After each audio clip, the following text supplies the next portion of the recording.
Hey everyone, geophysicist Stefan Burns here. Breaking news, and this one is happening right now, as in today, as in April 12th, 2026. Cyclone Vaianu has made landfall on New Zealand's North Island, confirmed. The system crossed the coast near the Maketu Peninsula this afternoon, with destructive winds exceeding 130 kilometers per hour. Wave heights measuring over 6 meters offshore. More than 100 millimeters of rain in Whangarei in just 24 hours. 5,000 homes without power at peak impact. 270 properties under mandatory evacuation orders in the Whakatane district alone. The New Zealand Defence Force, the military, has been physically mobilized. Soldiers on the ground. Heavy equipment deployed. And Met Service, New Zealand's national weather provider, used two specific words to describe this system. Life-threatening, not dangerous, not severe, life-threatening. That language is not used casually. That is the highest warning classification in their communication framework. And they deployed it for Vaianu. So let's go through exactly what happened, how this system developed, what the data is showing us from the ground right now, what the comparison to 2023's catastrophic Cyclone Gabrielle tells us, and most importantly, what comes next. Because the storm has passed landfall, but the danger is not over, not even close. And I want to make sure you understand why. Let's go. Vaianu did not appear overnight. This system was being tracked for days before it reached New Zealand's coastline. On April 5th, a full week before landfall, Met Service issued a heavy rain warning for Northland. They were forecasting 200 to 300 millimeters of rainfall over 24 hours from the storm's outer bands alone. 200 to 300 millimeters. That is not a rain event. That is a ground saturation event. That is a river system loading event. That is the kind of rainfall that transforms a normal creek into a road-destroying torrent in hours. By April 10th, Met Service had issued red-level wind warnings for multiple regions simultaneously. Red, the highest level on their warning scale. Reserved, and I quote, for only the most extreme weather events, the Coromandel Peninsula, Bay of Plenty, Rotorua, all under the highest possible warning classification at the same time. The U.S. Embassy in New Zealand issued a formal weather alert to all American nationals in the country. The U.S. Embassy, instructing people to monitor Met Service continuously and prepare for the combination of damaging winds, heavy rain, and coastal inundation simultaneously. What they specifically called a multi-hazard, potentially life-threatening event. Multi-hazard, wind, rain, storm surge, coastal inundation, all arriving together. That is what makes tropical cyclones uniquely destructive compared to any single weather hazard. It is not one thing overwhelming you. It is 3 or 4 things overwhelming you simultaneously. And by the time Vaianu crossed the coast near the Maketu Peninsula on April 12th, every one of those hazards was active at the same time. Now let's talk about what the recorded numbers look like on the ground, because this is where most coverage just gives you the headline and moves on. Wind gusts reaching 130 km/h in documented locations. Reports from other stations showing peak gusts up to 150 km/h, 126 km/h recorded specifically at Mahia. Rainfall totals of 220 millimeters measured at the Coromandel, not 100 millimeters, that is more than twice what fell in Whangarei, in one storm system in one day. Wave heights offshore exceeding 6 meters, 6 meters. That is roughly the height of a 2-story building. Rolling in continuously from the open Pacific, compressing and amplifying as it hits shallower coastal waters, pushing seawater inland at Thornton Beach near Whakatane, where the ocean was physically flooding roads.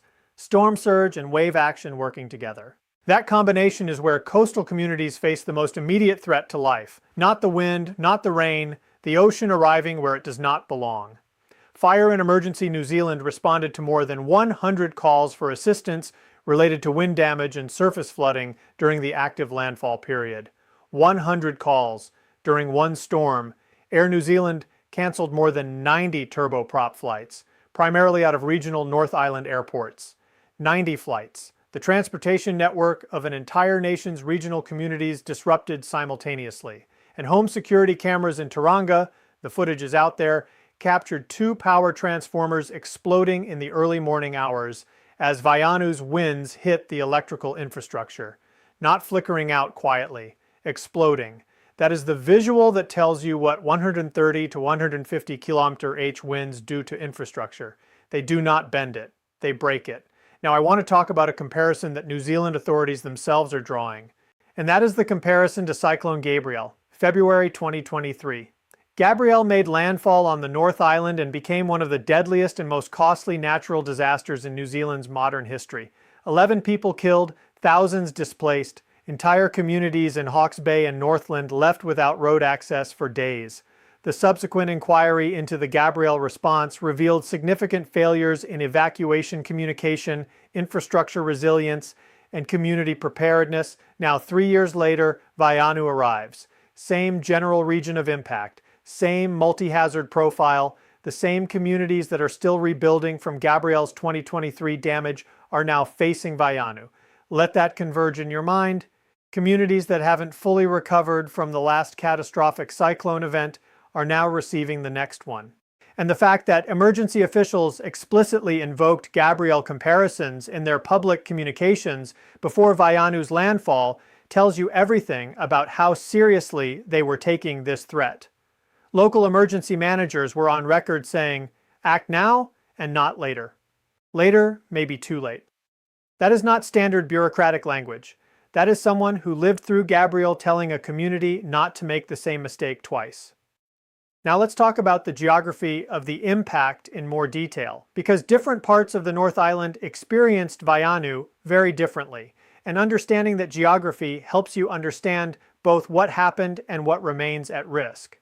Auckland, New Zealand's largest city with roughly 1.7 million people, was initially forecast to potentially receive the storm's full force. That did not happen. As Vaianu made its final approach, it tracked eastward, more toward the fringes and away from Auckland's urban core. Emergency Management Minister Mark Mitchell acknowledged this publicly, describing the shift as having spared the city from the intensity that had been prepared for. And this is something worth paying attention to, because cyclone track forecasting even 24 hours out carries inherent uncertainty. A storm that tracked 50 to 100 kilometers further west would have put Auckland directly in the destructive core of Vaianu's circulation. 1.7 million people. Instead, the eastern Bay of Plenty, Whakatane in particular, absorbed the worst of it. Whakatane is a coastal community of roughly 35,000 people at the mouth of the Whakatane River, directly on the Bay of Plenty coast. It sat almost exactly in the path of maximum intensity as Vaianu crossed. Coastal inundation at Thornton Beach, directly southwest of Whakatane, showed seawater rising onto road surfaces before the storm even reached full peak impact. The mandatory evacuation of 270 properties in the Whakatane district was carried out while the storm was still intensifying. The New Zealand Defence Force deployed there directly. Unimogs, military all-terrain vehicles, were dispatched to State Highway 25 into Thames after it was cut off by flooding. Military vehicles being used to navigate roads that civilian vehicles could no longer safely use. Further inland, Te Aroha, a small town in the Waikato region south of Auckland, saw rivers burst their banks after Vaianu's rainfall-loaded system swept through. The Coromandel Peninsula, arguably the most exposed piece of geography in the entire North Island relative to Vaianu's track, received 220 millimeters of rainfall. State Highway 25 was blocked by flooding. The peninsula was functionally isolated, and nearly 3,000 properties in the central North Island were still without power as of Monday noon, the day after landfall, not 5,000 anymore. But 3,000 homes still dark the morning after, still cut off, still waiting. Now here is where I want to give you the physics layer that nobody else is connecting, because this is not just a storm story, this is an Earth energy story. New Zealand sits on one of the most geologically and energetically active zones on the entire planet. The country straddles the boundary between the Australian and Pacific tectonic plates. It sits within the same ring of fire arc that we track for volcanic and seismic activity globally. The North Island alone hosts multiple active volcanoes, Ruapehu, Tongariro, White Island in the Bay of Plenty, which is the exact coastal region that took the hardest hit from Vaianu. The Bay of Plenty.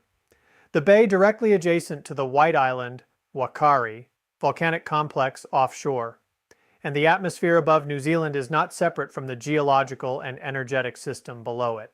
When we talk about the global electric circuit, the continuous flow of electrical current that runs from the ionosphere through the atmosphere to the surface of the Earth, We are talking about a system that connects weather, space weather, and geophysical activity into one continuous energetic network. Tropical cyclones are enormous atmospheric electrical machines. They generate massive lightning discharge. They create intense pressure gradients. They transfer enormous quantities of latent heat from the ocean surface into the upper atmosphere. And they do all of this directly over one of the most geologically active and seismically loaded regions on Earth. That is worth tracking. It is worth watching what happens in the seismic record across the North Island and the Bay of Plenty region in the days following Vaianu's passage. Not because the storm caused an earthquake, but because the energetic convergence of atmospheric loading, barometric pressure changes, and the seismic and volcanic energy already present in this region creates a complex interaction space, one that we track carefully here. Now let's look at the bigger picture that this event fits into, because Vaianu does not exist in isolation. New Zealand has been dealing with a pattern of increasingly intense cyclone events. Cyclone Bola in 1988 dumped 900 millimeters of rain on Gisborne, setting a benchmark that defined the country's understanding of extreme rainfall for decades. Then, Gabrielle in 2023 rewrote that understanding for the modern era, now Vaianu in 2026. And we have already discussed in detail on this channel the extraordinary ECMWF forecast signal now pointing toward a potential Super El Niño developing in the second half of 2026. A Super El Niño event that the model's ensemble members are forecasting could push equatorial Pacific sea surface temperatures 2.5 to 3.3 degrees Celsius above the seasonal average by October. Here's what most people don't know about the relationship between El Niño and Southwest Pacific tropical cyclone activity. During El Niño events, the zone of warm sea surface temperatures that fuels tropical cyclone formation shifts eastward, away from the western Pacific, toward the central Pacific. This means cyclone formation zones extend further east and south than under normal or La Niña conditions, the Cook Islands, French Polynesia, and crucially, the approaches to New Zealand. Cyclones that form further east can track at angles that bring them directly toward New Zealand rather than recurving harmlessly into the open ocean. The 2026 to 27 Super El Niño setup, if it materializes as the ECMWF ensemble is now suggesting, could mean that the cyclone season impacting New Zealand is not over. It could mean that the conditions which enabled Vaianu to survive long enough and maintain enough intensity to make landfall on the North Island are not a one-off. They are a signal of what El Niño shifted cyclone tracks may bring across the 2026 to 27 Southern Hemisphere storm season. This is a pattern unfolding in real time, and you are watching it unfold in real time right now. Let me give you the forward-looking picture. Vaianu itself is now departing New Zealand's mainland, tracking southward and exiting through Hawke's Bay. Met Service has begun scaling back its most extreme warnings. The red level alerts are being drawn down. Conditions are expected to ease progressively through Monday and into Tuesday. But ease does not mean over. Nearly 3,000 homes remained without power as of noon Monday. Evacuees from the Whakatane district, people who left their homes under mandatory orders during life-threatening conditions, have not yet been allowed to return. Roads remain blocked across multiple sections of the North Island. SH-25 into the Coromandel, flooded access routes in the Waikato region, isolated communities along the Bay of Plenty coast. The infrastructure damage assessment hasn't even properly begun yet. We won't have real numbers on the full scope of road damage, bridge damage, utility damage, or agricultural damage for several more days. And in the meantime, a heavy rain watch remains in place for northern Taranaki, Waitomo, Taumarunui, and the Taupo region west of the lake as residual moisture continues to move through. Vaianu's body may be exiting, but its tail is still dragging. The government has been clear. There is no room for complacency in the response. Those were the exact words used in Monday morning communications. No room for complacency, which means they are watching the same data I'm watching.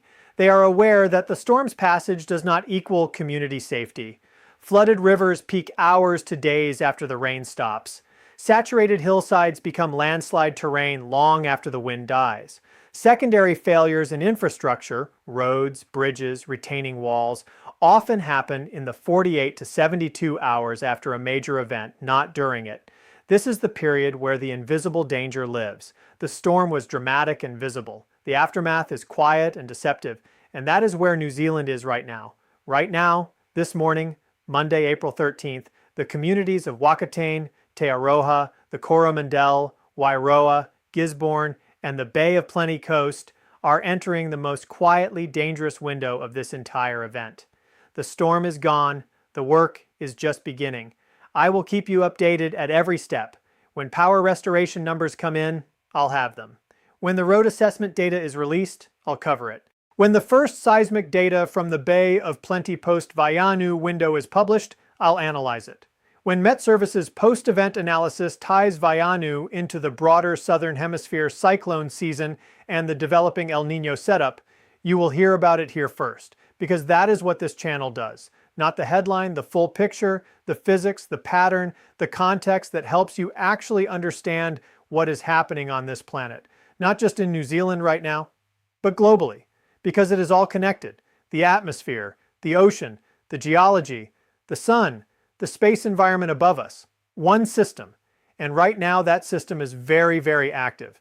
If this gave you the full picture that you couldn't get anywhere else today, please smash that like button. It genuinely helps this channel reach more people at exactly the moments they need this information most. Subscribe if you want to stay ahead of what is unfolding across our Earth, our atmosphere, and beyond. I release updates almost daily. And for anyone in New Zealand who is watching this right now or who has family there, please stay off the roads where flooding is possible. Do not attempt to drive through floodwater. No road is worth what is on the other side of a flood crossing. Follow official Met Service and civil defense guidance. Check on your neighbors. The community response in these events, the IBW-led evacuations, the volunteer fire brigades, the locals helping locals, that is the thing that actually saves lives when institutional systems are overwhelmed. Stay connected to each other, stay aware, and stay safe. I've been your host, Stephen Burns, wishing each and every single one of you well. I'll see you in the next video.